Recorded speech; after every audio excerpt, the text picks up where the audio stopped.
Swastiastu. Assalamualaikum warahmatullahi wabarakatuh. Shalom Namo Buddhaya, salam kebajikan, salam sejahtera untuk kita semua. Salam harmoni. Perkenalkan, saya Niketut Arifita Prawadewi dan rekan saya Nikoman Tri Kumaladewi dan Ikide Juliarta. Adapun materi yang dibahas pada video kali ini yakni sebagai berikut. Yang pertama, struktur desentralisasi. Yang kedua, struktur desentralisasi. Yang ketiga, organisasi pendidikan di Indonesia. Yang keempat, struktur organisasi Departemen Pendidikan Nasional. Teman-teman tahu nggak sih, manajemen dalam pendidikan itu sangatlah penting.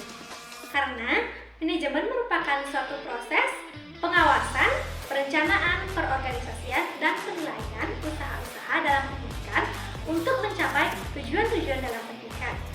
Dalam menjalankan proses tersebut, diperlukan suatu struktur untuk manajemen terlaksananya pendidikan. Nah, pada kesempatan kali ini, kami, kelompok 6, akan membahas materi mengenai struktur organisasi dalam pendidikan dan pengajaran.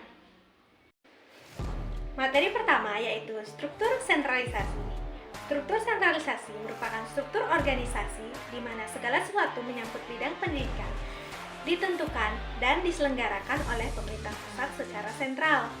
Tanggung jawabnya dipusatkan pada suatu badan di pusat pemerintahan, maka pemerintahan daerah kurang atau bahkan sama sekali tidak mengambil bagian pada administrasi. Namun, jika ada pun bagian-bagian yang diambil oleh pemerintah daerah, hanya tugas-tugas berupa perantara untuk ke sekolah-sekolah daerah. Adapun ciri-ciri pokok dari sistem sentralisasi adalah keharusan adanya uniformitas atau keseragaman yang sempurna bagi seluruh daerah di lingkungan daerah di negara tersebut. Misalnya, keseragaman dalam organisasi sekolah, rencana pembelajaran, buku-buku, soal-soal, waktu penyelenggaraan ujian, tanpa memperhatikan keragaman dan keadaan daerah masing-masing. Dan adapun kekurangan dari sistem sentralisasi yang pertama, otoriter dan birokratis. Akibatnya pelaksanaan pendidikan menjadi pasif, bekerja secara rutin dan tradisional berkala. Yang kedua, sangat kaku dan seret. Akibatnya kelancaran penyelesaian persoalan di daerah kurang terjamin. Yang ketiga, timbulnya penghalang bagi inisiatif setempat. Akibatnya uniformitas yang mekanis dalam administrasi pendidikan yang biasanya hanya mampu untuk sekedar membawa hasil pendidikan yang sedang atau sedikit saja. Nah, kalian tahu nggak sih struktur desentralisasi? Struktur desentralisasi merupakan struktur organisasi di mana kekuasaan dan penyelenggaraan pendidikan dibagi-bagi kepada daerah disesuaikan dengan kondisi dan kepentingan daerah. Di negara yang organisasi pendidikannya bertipe desentralisasi, pendidikan bukan urusan pemerintah pusat, melainkan pendidikan menjadi tanggung jawab pemerintah daerah dan rakyat setempat. Nah, ciri-ciri struktur desentralisasi adalah adanya pembagian kekuasaan dalam penyelenggaraan dan pembangunan sekolah sesuai dengan kemampuan, kondisi, dan kebutuhan masing-masing daerah. Tiap daerah atau wilayah diberi otonomi yang sangat luas, yang meliputi penentuan anggaran biaya, rencana pendidikan, penentuan personel atau guru, gaji guru-guru, pegawai sekolah, buku pelajaran, dan juga pembangunan, pemakaian serta pemeliharaan gedung sekolah. Dengan struktur organisasi pendidikan yang dijalankan secara desentralisasi pada sekolah, tidak semata-mata merupakan seorang guru kepala, tetapi seorang pemimpin profesional dengan tanggung jawab yang luas dan langsung terhadap hasil-hasil yang dicapai oleh sekolahnya. Dengan adanya struktur desentralisasi, terdapat kelebihan yang dihasilkan. Yang pertama, yaitu melahirkan sumber daya manusia yang memiliki kebebasan berpikir. Kemudian yang kedua, mewujudkan prinsip demokrasi. Kemudian yang ketiga, memberi peluang untuk memanfaatkan potensi daerah secara optimal. Kemudian yang keempat, mampu membangun partisipasi rakyat sehingga melahirkan pendidikan yang relevan. Pendidikan dari rakyat untuk rakyat. Kemudian yang kelima, pendidikan dan pembelajaran dapat disesuaikan dengan baik dan memenuhi kebutuhan masyarakat setempat. Kemudian yang terakhir, memungkinkan adanya persaingan yang sehat di antara daerah atau wilayah yang masing-masing berlomba untuk menyelenggarakan sekolah yang lebih baik. Dengan adanya kelebihan, maka muncullah kekurangan dari sistem desentralisasi.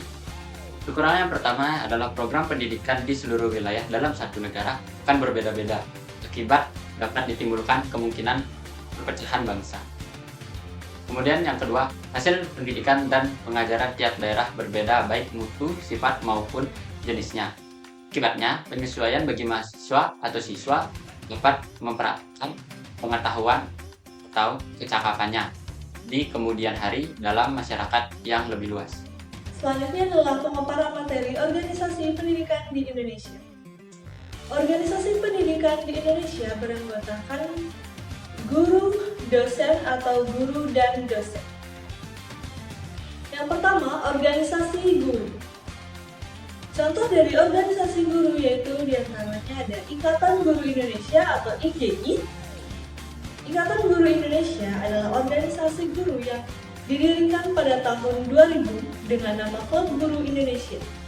IGI secara resmi menjadi badan hukum di bawah kepemimpinan Ahmad Rizali pada tanggal 26 November 2009 berdasarkan surat keputusan nomor AHU 125 AH0106 tahun 2009 dari Kementerian Hukum dan Hak Asasi Manusia.